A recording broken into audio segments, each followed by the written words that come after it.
gotta do part 2 because I overtalk my videos. Okay, so we have things I was talking about, lectins in a lot of foods, nuts and seeds and grains and all this kind of stuff. Things that can create a C-reactive protein response, an inflammation in the body. We've got dairy, we've got the milk proteins from beta A1 cows that are in over 90% of our dairy food source. I'm not even talking about the freaking hormones yet and the pasteurization and the corn-fed cows. Like, is it really a subject? I was talking about people being addicted to food porn. If you want to be able to eat almond flour, carrageenans, almond milk, cheese, nuts, and drink caffeine, go follow someone else. Because anybody who's complaining about it, obviously is an addiction to food. You don't know, people, if you have a response, an allergy to these foods that have either, like I said, the beta A1 proteins, which the body does not like, or if your body has an issue with lectins, or the phytic acid, or microtoxins. You don't know. So when people say, oh, you can have a little bit in moderate, no. And the reason why I say that is because I don't know anyone who is clear and free of everything and is completely 100% healthy. That their immune function is fine, they never get colds and flus, they have no skin issues, no cavities, no eyesight, no gum disease, skin tags, discoloration, poor sleep, sleep too long, wake up intermittently, have a hard time falling asleep, women who've got any menstrual cycles where it's too short, too light, or too long, or too painful, fibroids, endometriosis, people with freaking bad breath, fungal infections, low energy, wired and tired, thyroid, adrenal, low T, too much estrogen. I mean, I could literally go on, and I don't know a single person who's free of it all. So really, can you take a little itty bitty teeny weeny and that's fine? No. So, when I was younger, I had bouts of pseudo-hypoglycemia. I didn't manage my blood glucose well. I would go skateboarding and afterwards stand and sit like this, like a zombie for hours, because I couldn't regulate my blood glucose. But of course, now I got energy. And I love it. Because being almost 50 years of age and having the business, yes, I've seen it, shown it, many videos. I see myself every day, so I don't give a crap. I'm trying to let people know that on no cardio and a busted knee, and my knee is destroyed. I've got a lot of erosion going on, joints. That through the ketogenic diet and keto adapting, I've taken down the inflammation. Now, if you really hear me talk, I'm not like, yeah, you got to do the ketogenic diet because that's the only way to eat. No, I'm just like, yo, if you find it and you're curious, I've been doing it a while, I've been coaching a lot of people. If you have difficulties highly keto adapting, then maybe perhaps for once in your life, give up your addictions, even in the tiny infinitesimal amounts of the caffeine, of the milk proteins, of the alcohol and the nuts. Because a lot of you guys have a hard time getting into ketosis. And contrary to when people go on these sites, you're not in ketosis.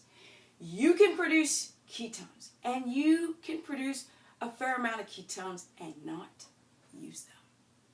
Because your body is still producing too high levels of glucose. And if your body's producing too high levels of glucose and you're inflamed, you're not really in ketosis. You can make ketones. It doesn't mean you're using them. It could be peeing them out of your body and not using them. They are not bioavailable. So when you think you're in ketosis, a lot of people don't understand. You lose a lot of water, unless you're doing a DEXA scan and really can see how much muscle loss or water distribution or water loss.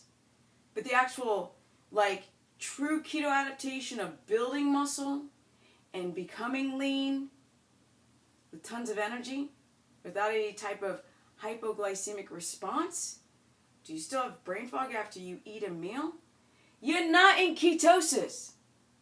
And I'm so tired of people doing before and after pictures of what? That you lost a lot of weight? Where is the friggin' business? I don't want to see a 25-year-old guy telling me he did ketosis and he went from chubby to muscles, and those are the before and after pictures you're looking at. That's a 25-year-old. I'm a 47 going on a 48-year-old. And you don't see many of these types of people in this age group who have preserved their DNA, manipulated their genetics, used epigenetics to their benefit. We have to consider what's in dairy. The BMC7, this protein that's inflammatory. And even a little mucus or a little allergies, you don't even analyze why. You just have it. And you're like, I'm in ketosis, and I can eat a little bit of dairy and cheese. No, you can't. You have to do a process of elimination for a short amount of time to see. Use your glucometer. Your glucometer is this awesome thing that can tell you if your glucose is spiking. Because if your glucose is spiking fasted, you might have an issue using the glucose or the ability to use your ketones. That's the problem. And a lot of these people online are like, oh my God, I'm in ketosis. They have no experimentation of themselves, no documentation, and no glucometer to really know. And then you guys are reading it and going Jack and Susie and Kayvon and Nadira are all in ketosis and they eat cheese. Well, you don't know, and they don't know. Are they losing muscle? You could look at my frame, and you could go, that girl is lean. She's in her late 40s. She does not have inflammation of the face, and her muscles are round and bubbly. So, there is, I got energy, whoo. All the time, all day long. So, you cannot deny that this is a highly adapted keto body because I didn't lose tons of weight to then go, look at my before and after. I have to build muscle on a frame. Where's the time? Okay. Whew.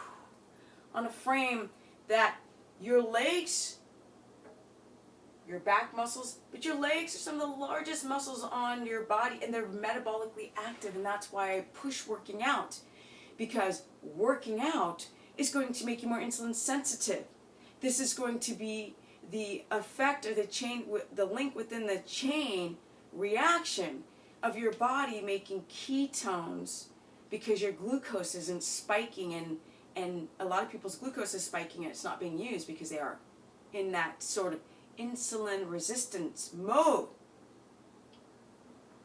But for me to be able to achieve this level of physicality, I had to give up my food porn addiction, and I had to find other foods through my own experimentation to know how and why certain reactions would make me stronger, would make me more tired. Often in the very beginning, I would have an insulinogenic effect. I would have a glucose reaction in the body, and I would get a little sleepy after a meal. It was very little. I'd come a long way, but I was still not highly keto adapted a few years back. So I had to do a process of elimination. Now you guys can use your glucometer and bring foods back. And if you have a high glucose response, a spike, you know then You know if your training windows suck. You know if your sleep sucks. You know if nuts or caffeine or cheese, because you've eliminated it.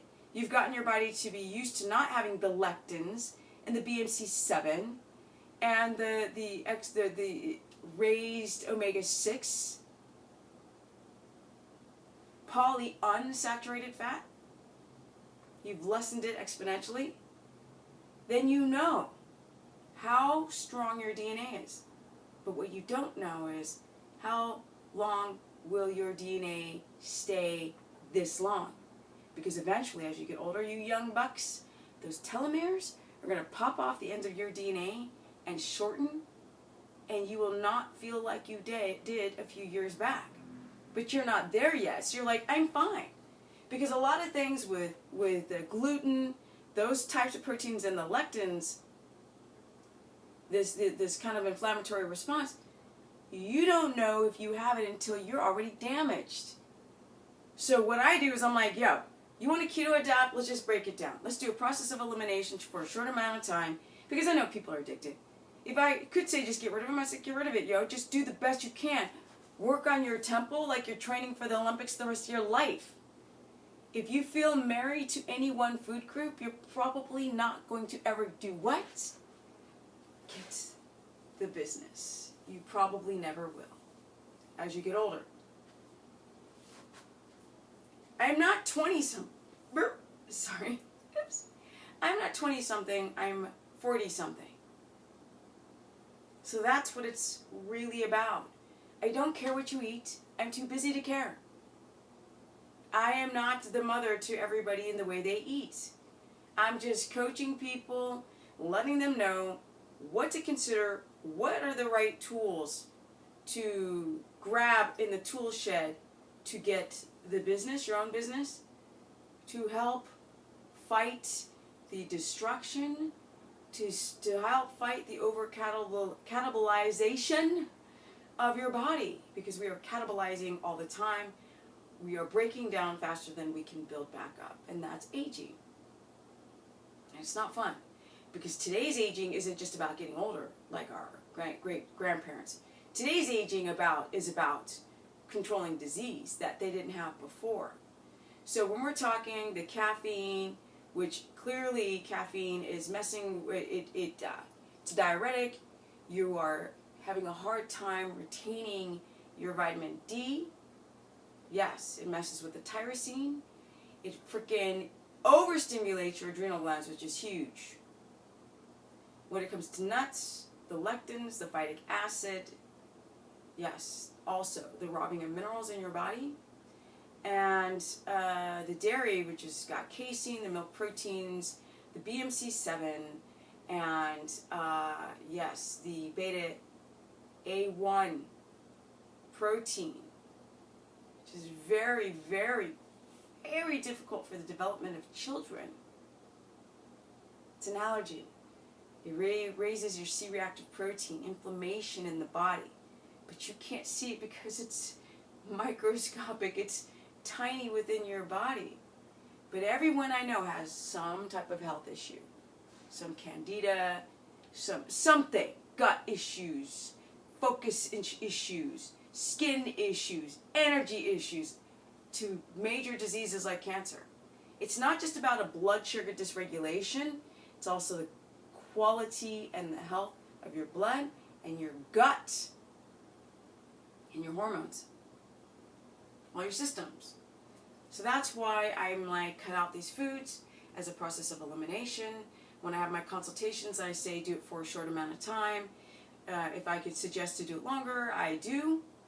But I don't care what you do. So when you share these videos and like, oh, you could have a little bit of it, that's okay, because they're rich in nutrients. No, the milk is not rich in nutrients. No, especially if it's pasteurized. Like everything's been cooked and killed. You've got corn-fed animals. Then you have the friggin' milk proteins to deal with the casein, the allergens, that are 23 times worse than frickin' wheat. Like, that's no joke. Why are you guys addicted to cheese? I love my cheese. I'm like, even when I did eat cheese, I'm like, that stuff is